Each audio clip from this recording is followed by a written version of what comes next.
Comment Israël a-t-il condamné les Égyptiens à mort? En octobre 2023, Netanyahou a annoncé son intention de réaliser la prophétie d'Ésaïe qui parle de la destruction de l'Égypte et de l'assèchement du Nil. Ce n'étaient pas juste des paroles. On ne peut pas mentionner l'Égypte sans parler du Nil.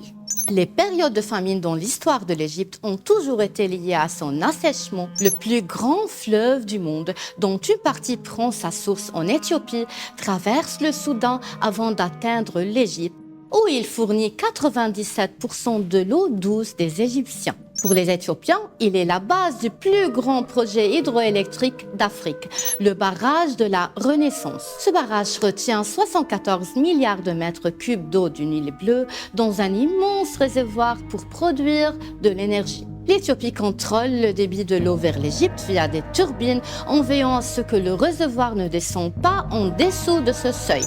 Plusieurs grandes puissances dont Israël ont investi dans ce projet. Mais Israël a en plus fourni un système de défense, le Spider-MR de la société Rafael pour protéger le barrage. L'objectif? Étouffer l'Égypte de toutes parts pour la maintenir sous la domination israélienne. Malgré la soumission actuelle du pharaon d'Égypte à Israël à un degré insolent, les Israéliens savent que les Égyptiens n'oublieront jamais leurs martyrs tombés sous leur coup. Quant à l'Éthiopie, considérée selon les recherches comme le berceau de l'humanité, elle coupe aujourd'hui la source de vie de l'Égypte.